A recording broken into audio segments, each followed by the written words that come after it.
Hello everyone.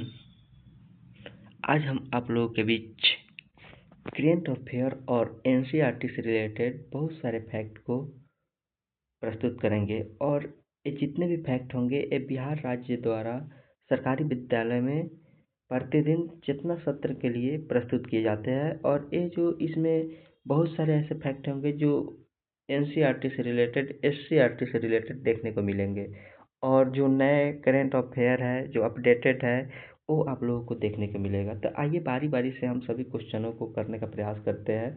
इस तरह से अगर आप लोग को मांग होगा तो हम डेली इस तरह से पीडीएफ प्रोवाइड करेंगे और मुझे उम्मीद है कि मतलब इसे देखकर आप लोगों को बहुत अच्छा लगेगा और एग्ज़ाम के पॉइंट ऑफ व्यू से ये काफ़ी इम्पोर्टेंट है, क्योंकि आज कल का एग्ज़ाम जो है एनसीईआरटी पर बहुत ज़्यादा आधारित हो गई है। मतलब बहुत सारे क्वेश्चन हूबहू एनसीईआरटी से ही पूछे जा रहे हैं। तो आइए हम देखते हैं, सबसे पहले करेंट अफेयर के कुछ क्वेश्चन को देखेंगे, उसके बाद जो एनसीईआरटी से रिलेटेड क्वेश्चन है उसको देखेंगे, एससीईआरटी से रिलेटेड क्वेश्चन है उसको देखेंगे, बिहार राज्य से रिलेटेड क्वेश्चन है उसको भी देखेंगे।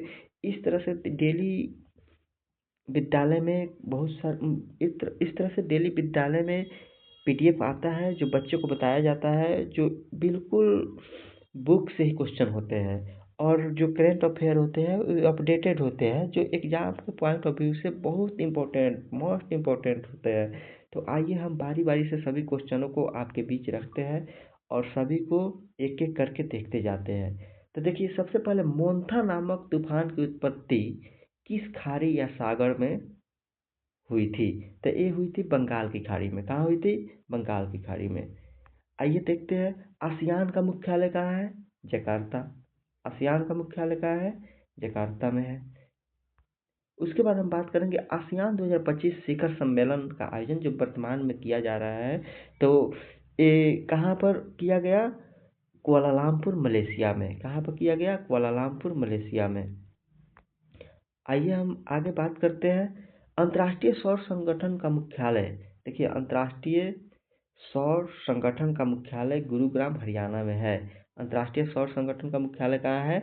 तो गुरुग्राम हरियाणा में है। आइए हम आगे की बात करते हैं, आगे देखते हैं जो सीधे किताब से बहुत सारे रिलेटेड क्वेश्चन हैं, इनको हम देखने का प्रयास करते हैं और बारी बारी से इन सभी क्वेश्चनों को अपने माइंड मैप में सेट करते जाएंगे। तो देखिए, सबसे पहला क्वेश्चन है, विश्व का सबसे ऊंचा जलप्रपात। तो विश्व का सबसे ऊंचा जलप्रपात कौन सा है? एंजिल वाटरफॉल्स जो वेनेजुएला में स्थित है। विश्व का सबसे ऊंचा जलप्रपात एंजेलो वाटरफॉल जो वेनेजुएला में स्थित है। वर्ष 1946 में स्थापित अंतरिम सरकार में रक्षा मंत्री बलवंत देव को बनाया गया था। पंचायती राज प्रणाली की शुरुआत भारत में कब हुई? 2 अक्टूबर 1959 नागौर राजस्थान से। पंचायती राज प्रणाली की शुरुआत भारत में कब हुई? 2 अक्टूबर 1959 नागौर राजस्थान से।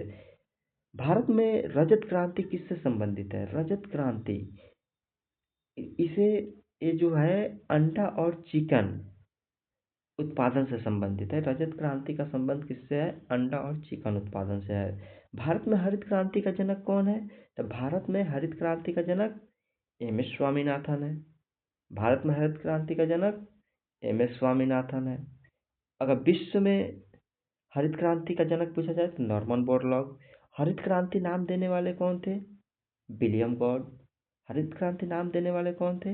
William God. आइए इसके आगे के क्वेश्चन को देखते हैं। इसके आगे बिहार से रिलेटेड क्वेश्चन है जो आपके एग्जाम के पॉइंट ऑफ व्यू से बहुत इम्पोर्टेंट है। तो आइए इसको बारी बारी से देखते हैं। रामधारी सिंह दिनकर का जन्म किस जिले में हुआ था? तो रामधारी सिंह दिनकर का जन्म बेगूसराय में हुआ था, बिहार के बेगूसराय। कवि जानकी वल्लभ शास्त्री का जन्म किस जिले में हुआ था? जानकी वल्लभ शास्त्री का जन्म भागलपुर में हुआ था।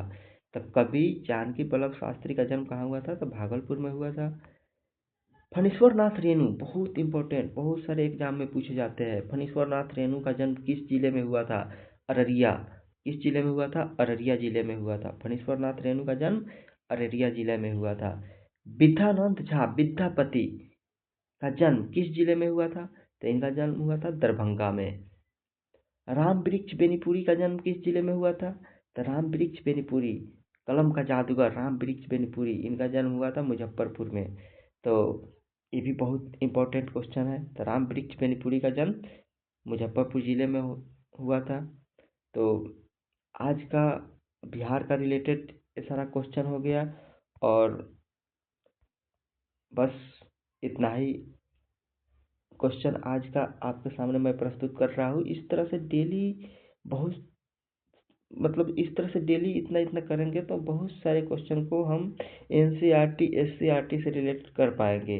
देखिए, जो बिहार से रिलेटेड क्वेश्चन होता है सीधे एससीईआरटी से होता है, जो बिहार के एग्ज़ाम के लिए काफ़ी इम्पोर्टेंट होता है। तो इन सभी क्वेश्चनों को देखना काफ़ी ज़रूरी है।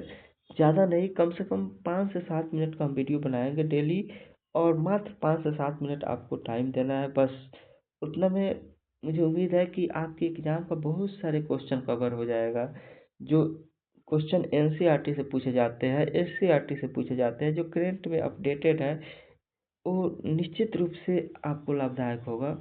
उस निश्चित रूप से आप उस क्वेश्चन को कवर कर पाएंगे। और ये जो करंट है सीधे बिहार सरकार के द्वारा अपडेट करके भेजा जाता है, तो बिहार के एग्ज़ाम के लिए तो निश्चित रूप से ही ये इम्पोर्टेंट है, क्योंकि मतलब इसका करंट वहीं से बनता है।